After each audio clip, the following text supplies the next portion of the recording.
Hi, I've been thinking about the same topic of time management from yesterday as I recorded that video. And yesterday we talked about how when we have an avoidant sort of relationship with time, then we don't want to look at time or we don't want to prioritize, and in that ends up us in wasting time. So yes, planning is important and prioritizing is important.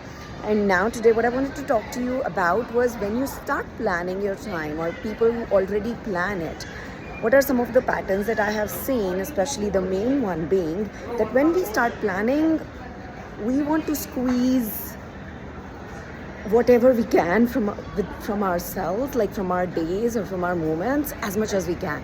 It's like if you've been doing X number of things and you started planning, now that you started planning, you suddenly want to do 2x things, right? So when you're planning so tight and so, like having no backup and no fillers or buffers in between, that it's like theoretically impossible to change from X to 2x without really failing, right? And then when you fail, then if you have had the pattern like I had, to criticize yourself and feel bad for what you could have done but you didn't, then it ends up being really negative experience, right? So what I really want to offer you is think about why we are planning. Like, think about what our end game is, the end game of life itself. I like to go and think about the life itself, right?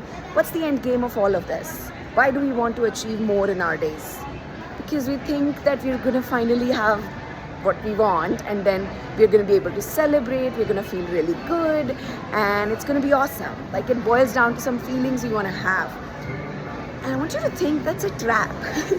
Because think about it. What you're doing is you want the celebration feeling, and during the day, in the moment when you could be celebrating, what you're trying to do is squeezing out more, like saying that I should do more because once I achieve there'll be celebration.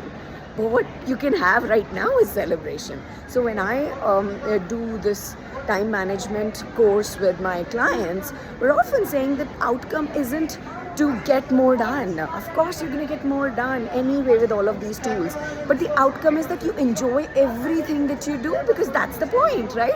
Life is nothing but a combination of all of these moments, and you get to enjoy every single bit of it, not just once you've accomplished the milestone, or not just when you have achieved 10 times more or 2 times more or whatever you planned, but every part of the way.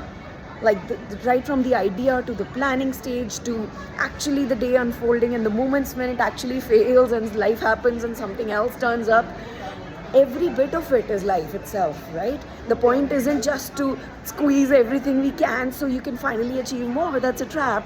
The point is to actually plan in a way that you can just flow and you can have that celebration feeling today, this moment and next moment and next moment. Now that's not going to happen, of course, overnight. If you've not been setting yourself up for that kind of success and celebration, it's not going to change overnight. But the good part about planning is when you start with this kind of outcome in mind, then over a period of time it becomes natural for you to start seeing that what's the real point, what's the big picture here. That the reason I'm even wanting to do all this is because I want to celebrate and I want to feel good about myself. And hey, what I learned is I get to feel good about myself now. It's not later. It's now. When I choose and pause and give myself space for that, then I feel good right now. And that feeling good, ironically, just makes your productivity go way more, because your brain is a prodigy. It's a super machine. When you can have that kind of relationship with yourself, where you're prioritizing feeling good about yourself right now, it just ends up giving you ideas and opening up your creativity to a level that you don't even expect. So I just wanted to offer you, if you're someone who doesn't plan or avoids, start planning. But start planning in a way that you remember the big picture. The big picture is, how do you feel good about yourself? How do you feel empowered during the day? Now, if that means that there's a meeting at 10 o'clock and there's another thing you have to finish at 9:30, you want to be able to give yourself those 15 minutes so that you can get into this feeling. If you haven't practiced this feeling over days, then it's not going to just happen in one day, right? So give yourself that buffer. Over a period of time, as you start practicing that, that buffer is going to shorten, and your productivity and your satisfaction levels are going to become way, way, way more. So that's what I wanted to share. Hope this is helpful. Become time queens, my friends. Bye.